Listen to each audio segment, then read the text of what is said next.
بسم اللہ الرحمن الرحیم وبہ نستعین سبحانک لا علم لنا الا ما علمتنا انک انت العلیم الحکیم الحمد للہ رب العالمین والصلاة والسلام علی سید المرسلین وعلی آلہ وصحبہ اجمعین ومن تبعہم بإحسان الی یوم الدین. اعوذ باللہ من الشیطان الرجیم. بسم اللہ الرحمن الرحیم. آمن الرسول بما انزل الیہ من ربہ والمؤمنون کل آمن باللہ وملائکتہ وکتبہ ورسلہ لا نفرق بین احد من رسلہ وقالوا سمعنا واطعنا غفرانک ربنا والیک المصیر. محترم حاضرین، ایمان بالرسول کے تحت جہاں ہم جناب محمد رسول اللہ صلی اللہ علیہ وسلم سے متعلق قرآن و حدیث کے احکامات، آپ کے سلسلے میں بیان کردہ حقوق، صفات، خصائص جان رہے ہیں، وہیں یہ بھی جان رہے ہیں کہ نبی کریم صلی اللہ علیہ وسلم یا رسولوں پر ایمان لانے کا ایک پہلو یہ بھی ہے کہ جو رسول نہیں ہیں ان کو رسول نہ مانا جائے، اور جھوٹے مدعیان نبوت کی رسالت کو ماننا سچے رسولوں کی مخالفت اور ان کا انکار ہے. اور خاص طور سے جناب محمد رسول اللہ صلی اللہ علیہ وسلم کے بعد اگر کوئی نبوت کا دعویٰ پایا جاتا ہے اور کوئی شخص اسے قبول کرے، یہاں تک کہ بعض سلف نے کہا کہ قبول کرنا تو دور، اگر اس بارے میں غور و فکر کرے اور شک میں پڑ جائے کہ اس کی نبوت سچی ہے یا نہیں، ایسی تحقیق کرے سچا ہو سکتا ہے یا نہیں ہو سکتا، یہ سوچ کر غور و تحقیق کر رہا ہے، تب بھی اس کا ایمان خطرے میں پڑ جائے گا، وہ کفر کا مرتکب ہو جائے گا، اس لیے کہ اس کا بعد کے دعوی نبوت کے بارے میں مشکوک ہونا، تحقیق کرنا اس بات کی دلیل ہے کہ وہ نبی کریم صلی اللہ علیہ وسلم کو خاتم النبیین نہیں مانتا، آپ کی شریعت کو آخری شریعت اور دین اسلام کو مکمل دین نہیں تسلیم کرتا. اس انکار کی وجہ سے وہ کافر ہو جائے گا. چنانچہ اس ضمن میں اہل جفا کا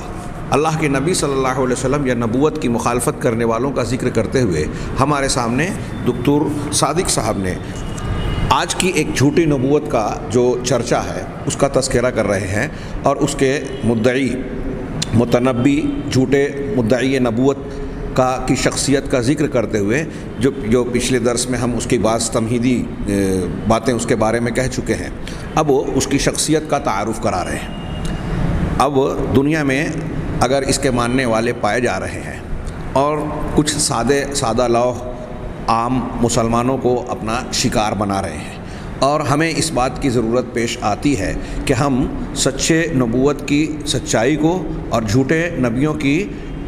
کذب بیانی اور ان کے دھوکے کو ظاہر کریں، تو ضروری ہے کہ ان سے متعلقہ مختلف پہلوؤں کا علم رکھیں، ان کی شخصیت، ان سے متعلق زندگی کے حالات، اور پھر پس منظر ان کے مقاصد، ان کے دعوے، پھر ان کے دعووں کا جھوٹ، وہ جو وحی الہی کے نام پر جن چیزوں کو پیش کرتے ہیں ان کا پوسٹ مارٹم، یہ ساری چیزیں ضروری ہیں تاکہ ان کی حقیقت لوگوں کے سامنے بالکل آشکار ہو جائے کہ یہ نبی نہیں ہیں اور ہو بھی نہیں سکتے. یہی وجہ ہے، ہو سکتا ہے کہ جب ہم یہ گفتگو کر رہے ہیں تو سامعین میں سے کسی کے ذہن و دماغ میں یہ آئے کہ ان کے شخصیت کے بارے میں، ان کی پیدائش، ان کا خاندان، شخصیت، زندگی کے حالات، اس کی کیا ضرورت ہے؟ یہ ضرورت ہے سچے اور جھوٹے شخص کے درمیان سچ اور جھوٹ کو پرکھنے اور اس کا جائزہ لینے کے بہت سارے مراحل ہیں. اور خاص طور سے عام حالات میں، عام زندگی میں بھی ہم کسی انسان کے سچے اور جھوٹے ہونے کے مختلف معیار رکھتے ہیں، پرکھتے ہیں. ایک آدمی کو کسی سے اشتراک کے ساتھ تجارت کرنی ہے، رشتہ اور شادی کا، بیاہ کا معاملہ کرنا ہے، تو دنیاوی اعتبار سے وہ معلومات لیتا ہے کہ فلاں بچہ کیسا ہے، بچی کیسی ہے، اس کے خاندان کے لوگ کیسے ہیں، اور بہت سارے ایسے قرائن اور دلائل ہوتے ہیں جس کی بنیاد پر آدمی اپنے آپ کو اس نتیجے پر پہنچاتا ہے کہ یہ اچھے لوگ ہیں یا برے لوگ ہیں. تو عام انسانوں کے لیے بہت سارے معیار ہے جس کو اختیار کر کے انسان نتیجے پر پہنچتا ہے. تو نبوت تو بہت بڑی اور عظیم چیز ہے، کسی بھی دنیاوی اعتبار سے کسی بھی دعوے کے مقابلے میں سب سے اونچا دعویٰ ہے. لہذا نبوت کی شان تو بہت بلند ہے. اگر کوئی شخص اس کا دعویٰ کر رہا ہے تو وہ سچا ہے یا جھوٹا، یہ بہت آسانی سے اور بہت واضح انداز میں مختلف پہلوؤں سے ظاہر ہو سکتا ہے۔ جب ہم یہ دعویٰ کر رہے ہیں تو یہیں ضمناً ان باتوں کو یاد دلاؤں جو ہم پیچھے گفتگو کر چکے ہیں کہ جناب محمد رسول اللہ صلی اللہ علیہ وسلم اللہ کے آخری سچے رسول ہیں، یہ ہمارا ایمان ہے۔ اس ایمان کی بنیادیں بڑی مضبوط، انتہائی مضبوط ہیں۔ ہاں، آپ کے صداقت کی دلیلیں بے شمار ہیں۔ اس سے پہلے ہم بیان کر چکے ہیں کہ چونکہ علامہ ابن تیمیہ رحمہ اللہ کہتے ہیں کہ چونکہ نبی صلی اللہ علیہ وسلم کی رسالت و نبوت تمام بنی نوع آدم کے لیے ہے، بنی انسان آپ کی بعثت کے بعد جتنے بھی انسان و جن سب کے لیے، قیامت تک اور ہر علاقے کے لیے، تو چونکہ آپ کی یہ نبوت تمام انسانوں کے لیے ہے، قیامت تک کے لیے ہے اور ہر ایک کے لیے نجات کا معیار ہے، اسی لیے اللہ تبارک و تعالیٰ نے عجم، عرب اور پڑھے لکھے، کم نہ بغیر پڑھے لکھے، خواندہ ناخواندہ، ہر ایک کے لیے آپ کی شخصیت اور آپ کی نبوت کے اتنے دلائل مہیا فرمائے ہیں کہ کسی بھی انسان کے لیے کوئی شک کی گنجائش نہ رہ جائے یا جاننے کے سلسلے میں کوئی رکاوٹ نہ رہ جائے کہ آپ سچے رسول ہیں۔ ہر ایک کو بآسانی سمجھ میں آ جائے، اطمینان بخش طریقے سے، جو عقل کے جس معیار کا ہے، جس میدان کا ہے، اسے بآسانی بخوبی یہ معلوم ہو جائے کہ محمد رسول اللہ صلی اللہ علیہ وسلم اللہ کے سچے رسول ہیں۔ ایسے بے شمار دلائل اللہ تبارک و تعالیٰ نے آپ کی صداقت کے فراہم کر رکھے ہیں۔ اس پر ہم نے بڑی تفصیلی گفتگو پچھلے دروس میں کی ہے۔ تو جس طرح سچے رسول کی سچائی کی دلیلیں ہیں، ایسے ہی جھوٹوں کے جھوٹ ہونے کی دلیلیں اللہ تبارک و تعالیٰ فراہم کرتا ہے تاکہ خلق خدا یعنی مخلوقات جو ہیں یا اللہ کے بندے دھوکہ نہ کھائیں، فریب نہ کھائیں۔ یہ اللہ تبارک و تعالیٰ کے رب ہونے کے تقاضے میں شامل ہے کہ وہ سچوں کی سچائی کو ظاہر کرے اور جھوٹوں کے جھوٹ کو بے نقاب کرے، ان کا پردہ فاش کرے۔ اللہ تبارک و تعالیٰ کے ناموں میں سے ایک نام المؤمن ہے۔ ہاں، مومن کے دو معنی ہیں، ایک تو امن دینے والے معنی میں، اور دوسرا معنی یہ بھی بیان کیا جاتا ہے کہ وہ ذات جو سچوں کی سچائی کی تصدیق کرے، اس کی سچائی کی دلیلیں فراہم کر کے، یعنی تصدیق کرے۔ مومن تصدیق کرنے والا سچوں کی، یعنی ایسی دلیلیں فراہم کرتا ہے جس سے دیکھنے والے سننے والوں کو یہ معلوم ہو جائے کہ یہ سچا ہے۔ تو اب سچوں کی سچائی کی دلیل فراہم کرتا ہے تو اس کا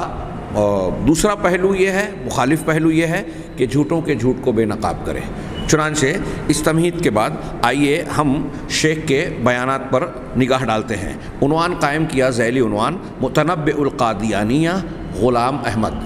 قادیانیت کا متنبی، تنبع نبوت کا دعویٰ کرنا، یعنی عام طور سے جن لوگوں نے جھوٹے دعوے کیے ہیں ان کے لیے یہ لفظ استعمال کرتے ہیں کہ نبوت کا دعویٰ کرنے والے، قادیانیت کا متنبی، نبوت کا دعوے دار غلام احمد، یہ عنوان قائم کیا۔ یعنی یہ متنبی کا میں عموماً کہہ رہا ہوں کہ جھوٹوں کے لیے استعمال کیا جاتا ہے، ہے نہیں مگر دعویٰ کر رہا ہے۔ غلام احمد، مولدہ و اسرتہ، اس کی ولادت اور اس کا خاندان۔ یہاں انہوں نے جو عبارتیں نقل کی ہے مجھے مناسب لگتا ہے کہ ان کی عبارت کی بجائے میں شیخ صفی الرحمن استاد محترم کی کتاب جو مرزا غلام احمد قادیانی کے تعلق سے قادیانیت اپنے آئینے میں، انہوں نے دو کتابیں لکھی ہیں شیخ نے، صاحب الرحیق المختوم ہمارے استاذ جن سے ہم نے صحیح بخاری پڑھی جلد دوم، انہوں نے مرزا غلام قادیانیت اور مولانا ثناء اللہ امرتسری ایک کتاب لکھی اور ایک یہ دوسری قادیانیت اپنے آئینے میں۔ تو مجھے بہتر معلوم ہوتا ہے کہ یہ عرب عالم، انہوں نے بعض عربی مصادر سے استفادہ کیا ہے۔ اب کچھ علماء نے براہ راست قادیانیت کے رد میں، جیسے علامہ احسان علیہ، شیخ علامہ احسان علیہ ظہیر رحمہ اللہ اور بعض دوسرے علماء، براہ راست عربی میں لکھا ہوگا، اور بہت سارے لوگوں نے اردو میں لکھا، بعد میں اس کی تعریف کی گئی، عربی بنایا گیا۔ تو مرزا غلام احمد قادیانی کی اگرچہ کچھ عبارتیں بعض کتابیں عربی اور فارسی میں بیان کی جاتی ہے، لیکن زیادہ تر عبارتیں اردو زبان میں ہیں، جس سے ظاہر سی بات ہے کہ عموماً جن لوگوں نے عربی زبان میں لکھا انہوں نے اس اردو کو عربی میں تبدیل کیا، مجھے مناسب یہ معلوم ہوتا ہے کہ مرزا کی عبارتیں اگر ہمیں اردو زبان میں جو اصل عبارت ہے وہ دستیاب ہو تو ہم اسے ہی پیش کریں۔ چنانچہ خاندان اور نسب یا ولادت سے متعلق جو بیانات اس میں شیخ دکتور صادق نے نقل کیے ہیں اس کا کافی کچھ حصہ شیخ صفی الرحمن صاحب کی کتاب میں ہے۔ کچھ بیانات یہاں الگ ہیں یا تفصیل، اور بعض تفصیلات یہاں دوسرے انداز میں پیش کی گئی ہے۔ لہٰذا پہلے میں چاہوں گا کہ شیخ صفی الرحمن صاحب کی عبارتوں کو میں پیش کروں اور اردو زبان میں، تاکہ یہ زیادہ واضح ہو۔ انہوں نے پہلے مرزا غلام احمد قادیانی پیدائش سے وفات تک ان کی زندگی کا تذکرہ کیا اور کچھ ایسی تفاصیل بھی پیش کی جو ہمارے سامنے عربی کی کتاب میں موجود نہیں ہیں۔ ہم ان ساری تفاصیل پر روشنی نہیں ڈال سکیں گے، لیکن تھوڑا سا سرسری سے تذکرہ ضرور کرنا چاہیں گے۔ تمہیداً شیخ بیان کرتے ہیں کہ مرزا غلام احمد قادیانی ان گنے چنے اشخاص میں سے ایک تھے جنہوں نے خاتم النبیین حضرت محمد صلی اللہ علیہ وسلم کے بعد مسیحیت و مہدویت اور نبوت و رسالت کے جھوٹے دعوے کر کے اپنے دجل و فریب سے امت مسلمہ کے ایک اچھے خاصے طبقے کو نہایت سخت قسم کی ضلالت و گمراہی اور کفر و الحاد میں مبتلا کیا۔ جی، مرزا صاحب کے متضاد بیانات کی روشنی میں ان کے حالات زندگی کو وثوق کے ساتھ قلم بند کرنا اگرچہ آسان نہیں، پھر بھی کوشش کی جائے گی کہ ذیل میں ان کے جستہ حالات خود ان کے اور ان کی امت بزعم خود جو لوگ نبی مان رہے ہیں اپنے آپ کو ان کا امتی بتا رہے ہیں، تو خود ان کے اور ان کی امت کے بیانات کی روشنی میں پیش کر دیے جائیں گے۔ یہاں قابل ذکر بات یہ ہے کہ مرزا غلام احمد قادیانی خود اپنی شخصیت کے بارے میں بھی جو باتیں اپنی کتابوں میں درج کرتا رہا، اس میں تضادات پائے جاتے ہیں۔ ابھی آپ دیکھیں گے خود اپنی ولادت کے سلسلے میں اس نے الگ الگ سنوات بیان کیے۔ کون سی بات قابل اعتبار ہے یہ محل نظر ہوتی ہے، اس لیے کہہ رہے ہیں کہ وثوق کے ساتھ کوئی بات نہیں کہی جا سکتی، لیکن کوشش کی جائے گی کہ ان کے حالات قلم بند کیے جائیں حوالوں کے ساتھ۔ البتہ مسلمہ واقعات کے بعض مخفی گوشوں کی نشاندہی کے لیے دوسرے مراجع سے بھی مدد لی جائے گی، یعنی خود مرزا صاحب، ان کی امت کے لوگ اور پھر بعض دوسرے مصادر۔ یہ ترتیب بیان کرنے کے بعد عنوان قائم کیا پیدائش۔ مرزا صاحب نے کتاب البریہ صفحہ 146 میں اپنی پیدائش 1295 ہجری یا 1256 ہجری مطابق 1839 یا 1840 بتلائی ہے۔ یہی بات تقریباً انہوں نے سن عیسوی کے اعتبار سے اپنی کتاب میں نقل کی ہے، لیکن ان کی کتاب تریاق القلوب صفحہ 68 سے معلوم ہوتا ہے کہ وہ 1261 مطابق تخمیناً 1845 میں پیدا ہوئے۔ تخمیناً کہہ رہے ہیں 1845، صحیح ولادت کی تاریخ جو تریاق القلوب کے حوالے سے ان کا بیان ہے میں پیدا ہوئے۔ جائے پیدائش آبائی وطن قصبہ قادیان ہے جو لاہور سے 50-55 میل شمال مشرق میں گرداسپور پنجاب یعنی ہندوستان میں واقع ہے۔ آپ کے بقول یہ جتنی باتیں انہوں نے نقل کی ہے حاشیے میں کتاب البریہ تریاق القلوب خود مرزا صاحب کی کتابوں کا حوالہ ہے۔ آپ کے بقول آپ اپنے والدین کی آخری اولاد تھے اور جڑواں پیدا ہوئے تھے۔ آپ کے ساتھ ایک بچی بھی پیدا ہوئی تھی جو ترتیب ولادت میں آپ سے پہلے تھی، نام جنت بی بی تھا، وہ 7 ماہ زندہ رہ کر انتقال کر گئی۔ تریاق القلوب۔ آپ 5 بھائی بہن تھے، ان میں سے بڑی ایک بہن مرزا بی بی تھی، ان سے چھوٹے غلام قادر تھے، ان سے چھوٹا ایک اور لڑکا تھا جو بچپن ہی میں انتقال کر گیا، اس سے چھوٹی جنت بی بی تھی جو مرزا صاحب کے ساتھ جڑواں پیدا ہوئی تھی، اور سب سے چھوٹے خود آن جناب تھے۔ یہ سیرت المہدی جلد نمبر 1 صفحہ 30، قادیہ جلد نمبر 2 صفحہ 272، 2 کتابوں کے حوالے سے یہ تفصیل نقل کی۔ آپ سے پہلے چونکہ 2 بچے فوت ہو چکے تھے، اس لیے آپ کے گلے میں ہنسلی ڈال دی گئی تھی اور آپ کو سندھی کہا جاتا تھا، کیونکہ جس بچے کے گلے میں سیندھی یعنی ہنسلی ڈال کر غیر اللہ کی نظر پوری کی جاتی تھی، عموماً اس کا نام سندھی رکھا جاتا تھا۔ یہ آپ کی شخصیت کا مختصر سا تذکرہ ولادت کا اور شخصیت کا ذکر کیا گیا ابھی ان ولادت کے سلسلے میں، اور خاندان سے متعلق کچھ تفصیل بیان کرتے ہوئے کہہ رہے ہیں کہ آپ کا نسبی تعلق قراچار برلاس نامی ایک قوم سے تھا۔ ہاں، یہ قراچار ایک بڑی پرانی شخصیت، اور اس کے بارے میں قادیانی مآخذ کہتے ہیں کہ یہ بڑے ایسے تھے ویسے تھے، ان کی بڑی تعریف کی جاتی ہے، اسی خاندان سے تھے۔ برلاس ایک قبیلے کا نام ہے، اسی میں برادری یا قبیلہ، ہاں، مغلوں کے کا ایک حصہ بتائی جاتی ہے۔ ہاں، اس میں برلاس کا تذکرہ کیا گیا ہے عربی زبان میں صرف۔ ہاں، شیخ نے کہا قراچار برلاس نامی ایک قوم سے تھا، اور اس کی تصدیق میں آپ نے خود اپنی تصنیفات کے اندر اپنا طول طویل نسب نامہ درج کیا ہے۔ یہ کتاب البریہ صفحہ 142، ضمیمہ حقیقت الوحی صفحہ 77، دو حوالوں سے نقل کیا۔ لیکن دعوی مسیحیت و مہدویت کے بعد آپ نے کبھی اپنے آپ کو فارسی النسل قرار دیا تو کبھی اسرائیلی کہا، اور کبھی چینی النسل قرار دیا تو کبھی حضرت فاطمہ رضی اللہ تعالی عنہا کی اولاد سے بتلایا، اور کمال یہ ہے کہ ان چاروں نسلوں میں تقسیم ہونے کے باوجود آپ پورے کے پورے مغل بھی رہے۔ آپ دیکھ رہے ہیں، پھر سے میں یہ عبارت پڑھ رہا ہوں، غور سے سنیے، کہ دعوی مسیحیت و مہدویت کے بعد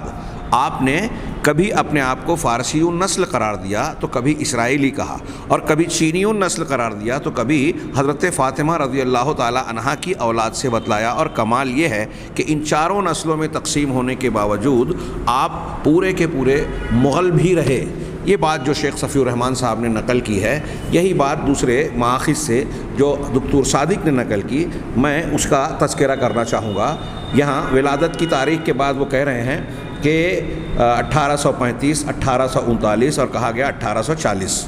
اور 35، 39، 40، یہاں انہوں نے 45 کا ذکر نہیں کیا جو شیخ صفی الرحمن صاحب نے ذکر کیا۔ ہاں، پنجاب کے ایک علاقہ قادیان میں پیدا ہوئے، ایک ایسے خاندان میں جو مجہولۃ النسب تھا، مجہولۃ الاصل والنسب، جس کی اصل اور نسب تقریباً مجہول ہے۔ ہاں، انہوں نے انگریزی استعمار، مسلمانوں کے خلاف انگریزی استعمار کے ساتھ دوستی کو اپنا مذہب بنایا اس کے خاندان نے۔ اس سلسلے میں غلام احمد کا کہنا یہ ہے کہ میرا نام احمد اور میرے والد کا نام غلام مرتضیٰ ہے، ہاں، اور ان کے والد کا نام عطا محمد ہے۔ میری قوم مغل برلاس ہے، اور محفوظ اوراق، محفوظ دستاویزوں سے یہ بات معلوم ہوتی ہے کہ میرے آبا و اجداد سمرقند سے آئے۔ یہ بات انہوں نے المسیح الناصری لغلام احمد صفحۃ الغلاف کہہ رہے ہیں کہ مسیح الناصری لغلام احمد نامی کتاب سے انہوں نے نقل کیا،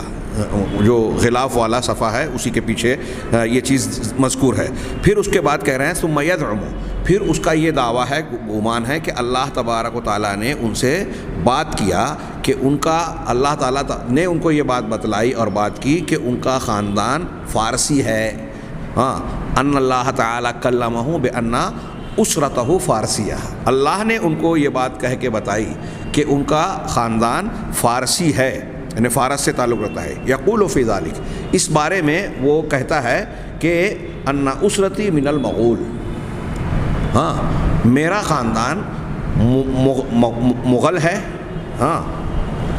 مغل سلسلے سے تعلق رکھتا ہے۔ پھر کچھ عبارت کے بعد کہتے ہیں لیکن الآن،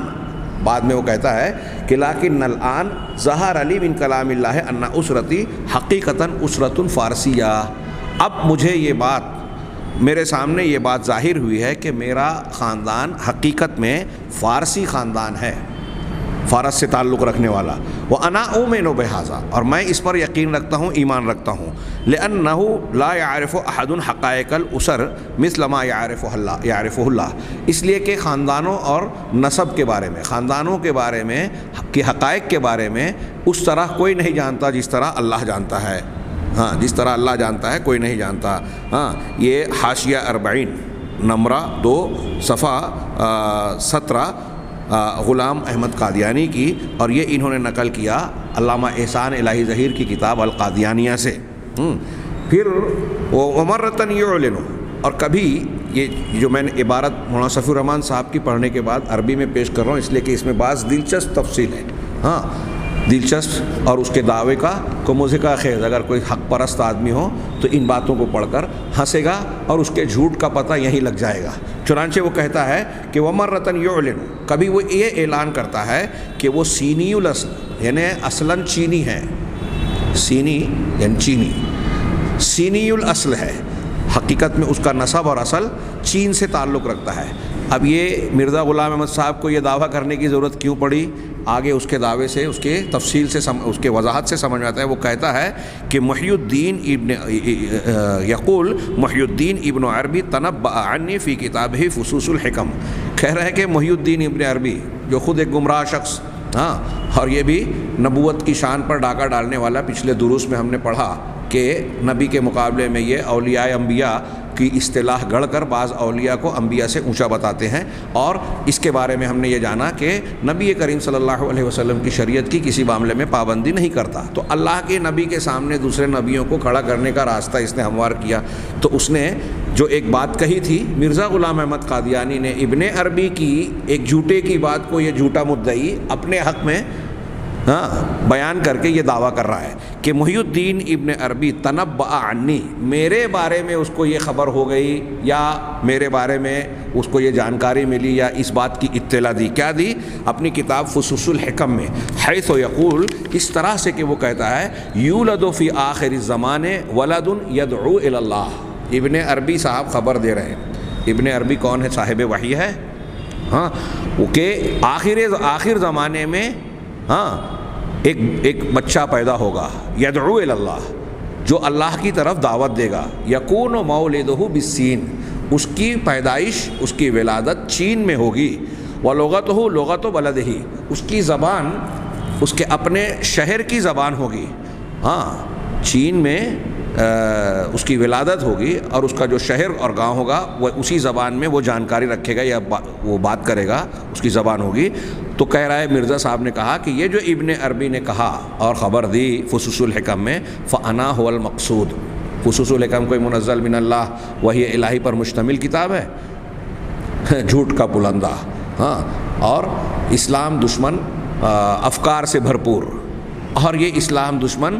تحریک کا یہ ایک نمائندہ ایسی ہی کتاب سے حوالہ دے سکتا تھا۔ چنانچہ اس نے کہا کہ فَأَنَا هُوَ الْمَقْصُودُ، میں ہی وہ مقصود ہوں جس کا تذکرہ ابن عربی نے کیا۔ کیوں؟ لِأَنِّي سِینِی الْأَصْلِ، اس لیے کہ میں چینی الاصل ہوں، اصلاً میں چین کا رہنے والا ہوں، چین سے میرا خاندانی تعلق ہے۔ حقیقت الوحی غلام احمد قادیانی کی اپنی کتاب حقیقت الوحی صفحہ 77 سے یہ منقول ہے، جسے دکتور صادق نے علامہ احسان اللہ ظہیر کی کتاب القادیانیہ صفحہ نمبر 126 سے نقل کی ہے۔ کہہ رہے ہیں کہ ومرتن اخرى، یہ ایک، اب اس کے بعد ایک اور مرتبہ اس کا مزید دعویٰ سنیے، ومرتن اخرى یعلن انہ من آل البیت،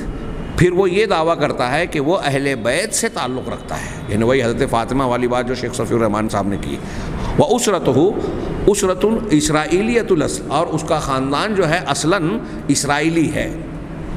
حیث یقول، اب اسرائیلیت کے ساتھ فاطمی ہونے کا دعویٰ ملاحظہ فرمائیں، وہ کہتا ہے کہ انا فاطمی من بنی فاطمہ بنت الرسول واسرتی من اولاد اسحاق، میں فاطمی ہوں بنی فاطمہ بنت رسول سے، اور میرا خاندان اسحاق علیہ السلام کی اولاد سے ہے۔ بتائیے، یعنی حضرت اسحاق سے جوڑ کر بنی اسرائیل سے بھی جڑ رہے ہیں، اور حضرت فاطمہ سے جوڑ کر اپنے آپ کو محمد رسول اللہ صلی اللہ علیہ وسلم اور بنی اسماعیل سے بھی جوڑ رہے ہیں۔ ہاں، کہا یہ بات بھی جو ہے انہوں نے تحفۃ کالرا، ہاں، غلام احمد قادیانی کی کتاب تحفہ کالرا صفحہ نمبر 29 سے، جسے شیخ نے جو ہے علامہ احسان کی کتاب القادیانیہ صفحہ نمبر 126 سے نقل کیا۔ آگے کہتے ہیں وَإِذَا سُئِلَ عَنْ هَذِهِ التَّقَلُّبَاتِ فِي أَصْلِهِ، جب ان سے اپنے اصل اور خاندان کے سلسلے میں یہ تقلبات، تبدیلیوں سے، یعنی گرگٹ کی طرح جو رنگ بدلا، ان تبدیلیوں کے بارے میں، الگ الگ دعووں کے بارے میں جب ان سے سوال کیا جاتا تو کہتے ہیں کہ لا دلیل عندی سوا الہام اللہ فی ذالک، کہ میرے پاس اس کی کوئی دلیل نہیں ہے سوائے اللہ کے الہام کے اس سلسلے میں۔ بڑا آسان سا یہ مسئلہ ہے۔ اہل تصوف اور بہت سارے لوگ جب قرآن حدیث کی دلیل نہیں دیتے، ہمارے یہاں اہل الحدیث کے مقابلے میں آپ دیکھیں گے کہ اہل بدعت یا اہل تقلید جب ان کو دلیلیں نہیں ملتی تو وہ ایک دعویٰ یہ ٹھوکتے ہیں کہ اس پر اجماع ہو گیا، بلا وجہ کا 20 رکعت تراویح پہ اجماع ہو گیا، تقلید کی مشروعیت پر اجماع ہو گیا، 3 طلاق پر کہ 3 پڑھنے پر اجماع ہو گیا۔ وہ یہ دعویٰ کرتے ہوئے خود قرآن حدیث اور فقہ کے مسلمہ اصولوں کو نظر انداز کر دیتے ہیں کہ اجماع قرآن و حدیث کے خلاف نہیں ہو سکتا، ایک اجماع کے خلاف دوسرا اجماع نہیں ہو سکتا، اور کسی زمانے میں اگر کچھ علماء معتبر علماء بھی کسی معاملے میں مخالف ہیں تو اسے اجماع نہیں کہا جائے گا۔ یہ بھی نہیں جانتے کہ جاہلوں اور اہل تقلید کے اکٹھا ہونے کو اجماع نہیں کہا جاتا، اہل علم، اہل اجتہاد کے درجے پر پہنچے ہوئے جو اہل علم ہیں، اجتہاد کے درجے پر پہنچنے والے، ان کے متفق ہونے کو اجماع کہا جاتا ہے۔ ان ساری اصولوں کو نظر انداز کر کے وہ بس یوں ہی دعویٰ کر دیتے ہیں۔ ایک بات، ایسے ہی بہت سارے لوگ اہل بدعت، خاص طور سے اہل تصوف اور یہ جھوٹی نبوت کا دعوے دار قادیانی اور اس کے ماننے والے، ان کے پاس بچنے کا ایک راستہ کیا ہے؟ جیسے روافظ کے یہاں سر امامت، اگر کوئی بات تضاد کی آپ پکڑیں تو اپنے امام یا اپنی روایت کے سلسلے میں کہہ دیں گے سر امامت۔ ان کے یہاں کوئی روایت پیش کی جا رہی ہے اہل بیت کی طرف منسوب، اس کی سند پوچھی جائے کہ سند وند نہیں ہے، ہمارے امام سے منقول ہے۔ روافظ کے یہاں سند نہیں ہے۔ یہاں یہی بات آپ دیکھیں گے کہ یہ کیا کہہ رہا ہے مرزا، اور اہل تصوف کی طرح کہ ہمارا خواب، ہمارا کشف، اور ہمارا یہ الہام، یہی بس ہماری دلیل ہے۔ اب تضاد ہے، میں نے یہ کہا، کبھی میں نے یہ کہا، کبھی میں نے یہ کہا۔ تو اب مرزا صاحب کے اس جواب کا آپ جائزہ لے لیجیے کہ وہ خود اس سے جب سوال کیا جا رہا ہے کہ آپ نے خود اپنی کتابوں میں الگ الگ دعویٰ کیا، کبھی آپ نے کہا کہ میں مغل قراچار بارلاس ہوں، کبھی آپ نے کہا کہ میں فارسی النسل ہوں، کبھی آپ نے کہا کہ میں سینی النسل ہوں، اور کبھی کہہ رہے ہو کہ میں فاطمی بنت رسول کے فاطمی اور اسرائیلی اولاد اسحاق سے ہوں۔ تو یہ الگ الگ دعوے، تقلبات کیا معنی رکھتے ہیں؟ تو اب جواب کیا ہے آپ غور سے سنیے، آپ غور کیجئے۔ وہ کہہ رہے ہیں کہ میرے پاس اس کی کوئی دلیل نہیں ہے سوائے اس سلسلے میں اللہ کے الہام کو۔ نتیجہ کیا نکلا کہ یہ جو الگ الگ دعویٰ ہے یہ میں نہیں کر رہا ہوں، اللہ نے الہام کر کے بتایا۔ اس کا مطلب یہ کہ اللہ تبارک و تعالیٰ نے یہ متضاد باتیں کہیں کہ یہ فارسی بھی ہیں، مغل بھی ہیں،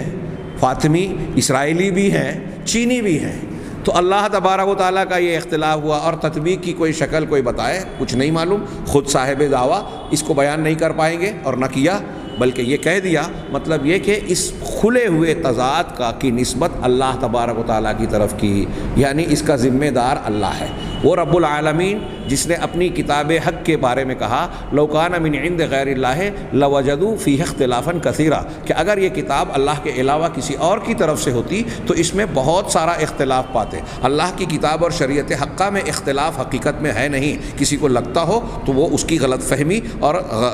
کم علمی ہے، حقیقت میں اختلاف ہے نہیں۔ اللہ تبارک و تعالیٰ کے بیان اور کتاب میں تضاد نہیں ہو سکتا، اور یہاں دیکھیے کھلا تضاد ہے، اور مرزا صاحب اس کو منسوب کر دیتے ہیں اللہ کی طرف۔ یہ کہہ رہے ہیں کہ فمتنبع القادیانیہ، چنانچہ قادیانیت کا یہ نبوت کا دعوے دار یہ اپنی اصل سے بھی حقیقت میں ناواقف ہے کہ وہ اصلاً کس خاندان کا ہے۔ بل ان الہ القادیانیہ لا يعرف اصلہ، بلکہ قادیانیت کا الہ یہ جھوٹا نبی ہے تو ان کا معبود کون ہوا؟ انہوں نے قوس میں لکھا شیطان، وہ بھی اس کی اصل کو نہیں جانتا۔ کہہ رہے ہیں ھذا ہوا نسب و اسرت متنبع القادیانیہ المجھول، کہہ رہے ہیں کہ یہ قادیانیت کے جھوٹے دعویٰ مدعی نبوت،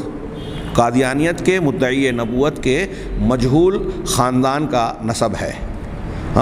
رہا اس خاندان کا اصل، اس کے والد وغیرہ کا تذکرہ، تو یہ آگے یہ بتا رہے ہیں کہ ان کا انگریزی حکومت سے بڑا گہرا رشتہ اور باہمی معاہدہ اور تعلق تھا۔ انشاءاللہ آئندہ درس میں ہم اس کو پڑھیں گے۔ آج کے اس درس میں ہم نے تمہیدی طور پر یا ابتدائی طور پر مرزا غلام احمد قادیانی کا خاندان، اس کی ولادت کا تذکرہ کیا۔ اللہ تعالیٰ سے دعا ہے کہ وہ ہمیں صحیح دین اور صحیح نبوت کو جاننے ماننے کی توفیق عطا فرمائے، اور ہر قسم کے جھوٹے دعووں سے ہمیں محفوظ رکھے۔ وآخر دعوانا ان الحمد للہ رب العالمین وصلی اللہ علیہ نبینا محمد۔